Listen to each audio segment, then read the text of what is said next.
This video has 7 million views on TikTok. People are making so much money out of this content. I'm going to show you how to do it too. But also, I'm going to show you how to make sure that it's fully portrait mode, because landscape mode, you've got the black bars on the top and bottom. Most people don't like that when they're scrolling. I'm going to show you how to fix it so you can stand out from your competition. Let me show you an example here. This video is where someone created the same thing, and it's basically a glass fruit, or it looks like an apple. Posted it 4 days ago, 89,000 views with 800 subscribers. This is just on their YouTube channel, and there's honestly not a lot of people doing this on YouTube right now, so you definitely should get onto it. And even just on TikTok. So again, this video has 7 million views. Pretty phenomenal, and it's just some fruit cutting AI. It's so easy to make this stuff. I even created some custom GPTs to help you make this even quicker.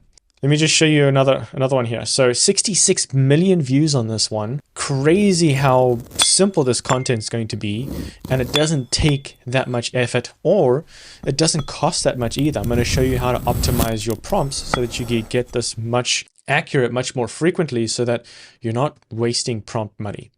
And there's so many videos out there that I'm going to show you how to do this stuff too. Again, 4.4 million views.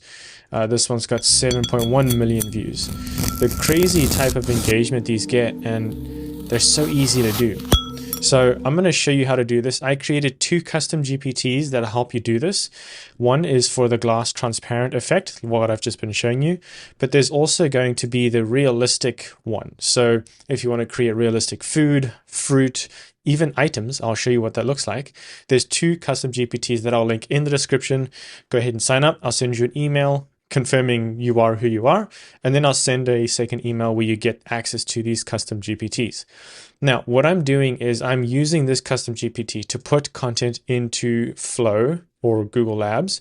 You can also put it into Google Gemini with the video option over here. Now, how do you get these to actually give you the result that you're looking for? And it's going to take you maybe 10 seconds of work to do per shot. Let me show you a couple of the things that I've been doing. So this one is of a cake. Now, this was early stages where I was refining the prompt and the GPT, so it's not going to be perfect, but hey, it's still okay. That was with a cake, but I started to refine the process, and it started to look actually pretty decent.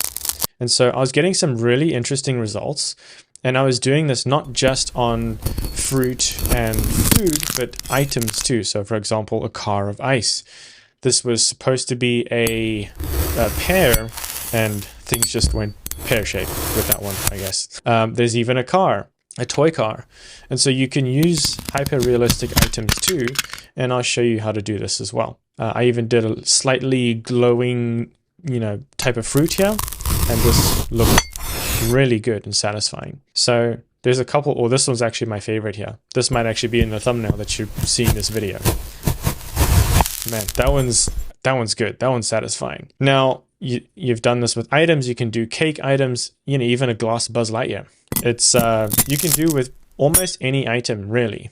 Try to refine it with phones, with other fruit, and there's hyper realistic items too that I'll show you as well.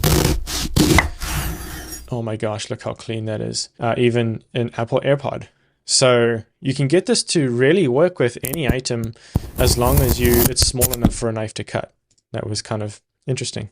Here's how I did it. Let's start with the realistic prompt here. So what I'm going to type in this GPT once you've got access to it is let's just do pear, right?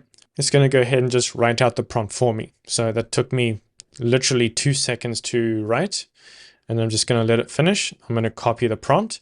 Nice thing is when you hit the copy button on ChatGPT, you don't have to worry about extra stuff that it copies. For example, okay, here's your prompt, blah, blah, blah. You don't want to copy that type of text. It'll just literally put out the prompt without you having to worry about the type of text that you copy. In Labs or in Google Gemini, I'm going to go ahead and choose the option here of fast text to video. I'm going to go ahead and paste it in here. This is the cheaper model, so 20 credits per video generation as opposed to 100. And so this is going to effectively cost you $2 per 1 minute of content doing it with this strategy, which is actually very, very cheap compared to what a lot of other people are doing. And your competitors are probably wasting their money at this point. While that's generating the hyper realistic one, let's go to the other custom GPT, and this is going to be the glass transparent one. So let's just go ahead and do a pair, and let's have it do a pair similar to what we want here. Now this one is still being optimized, so I want to make sure that when I hit the copy button, it doesn't have the extra text up here like this, so we don't want to copy that into the prompt. It's giving us two prompt options here, so I'm just going to go with the first one. Let's go to Flow here, or Labs. Let's paste it in, and we'll wait for that. Now let's take a look and see what the hyper realistic one looks like.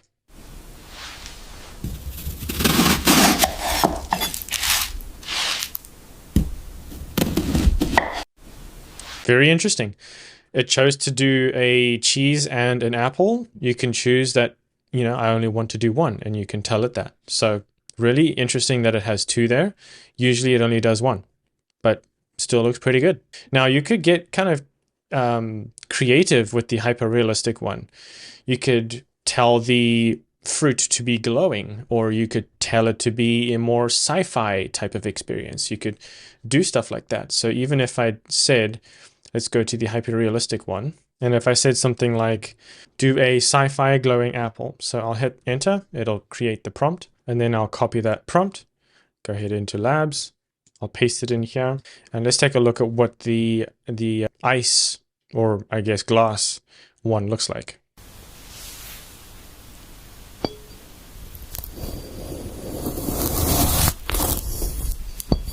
Wow, that is satisfying. Let me do full screen because I don't think you fully saw that. Quite impressive. Looks good. It sounds good.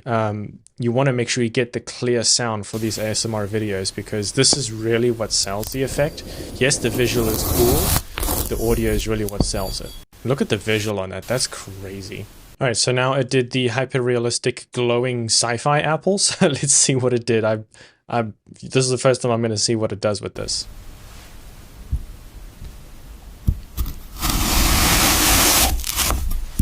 Okay. Hey, that's kind of interesting. So you can kind of get creative with some of these prompts. It's got the baseline there for you, and really you can just build on top of it. So really powerful tool. Now, one thing to stand out from your competition, because all of these are landscape, you want to make them portrait, and currently Google Labs doesn't allow you to choose a portrait option. That might change in the future, but what I like to use is dreammachine.lumalabs.com. I'll leave a link in the description, and I'm trying to talk to them to get you some discounts. So if you use that link, hopefully it gets you a discount. If not, then it's just going to be a regular link to their website. And so just to show you a little bit of what the plan looks like, I have the light plan right now, and it's actually got a pretty decent amount of credits. For $10 a month, I think I can get about 20 to 22 videos done this way, give or take a few. So here's kind of what I'm doing. So if I go to the editor button and I want to upload my media, so I'll just go ahead and drag and drop it into here. I'll give it a second to upload, and cool, it's in here. So what I'm going to click on is reframe, and then you can see this is what it's going to look like. You can choose to scale this up if you really wanted to, but I'm actually going to keep it at that. Then what I want to do is click the preview button here. It's going to generate some previews without using credits. So I get to see what it looks like before it actually uses my credits. Unlike, for example, Google Labs, you've got to generate it and you get what you get and you've spent your credits. This way you don't actually have to waste your credits before you get to see what it's going to kind of look like. Okay, so it's generated 4 previews here. This is what it would look like, and you can choose whatever you think is the best. I think it's either the first or the second last. So I'd say let's do the first. Let's go ahead and apply that. You can see what it looks like here. And then I'll just go ahead and hit the enter button or the arrow, and it's going to go ahead and generate that in portrait mode, which is quite cool. Cool. So look at that. Now it's generated in portrait mode. You can upload it to TikTok, YouTube Shorts, Instagram Reels, whatever you want really, and it looks really good. If that was helpful, leave a like. I'd really appreciate it. Subscribe for more of this AI content, which I'm going to show you how to do with video. And again, if you want to download the custom GPT that gets you the prompt in order to do all of this very accurately, I'll leave a link in the description. Make sure to confirm your email address when you sign up, because I want to avoid bots signing up to it. And then you'll get a second email with the link to both custom GPTs. Hope you enjoy, and I'll see you in the next video.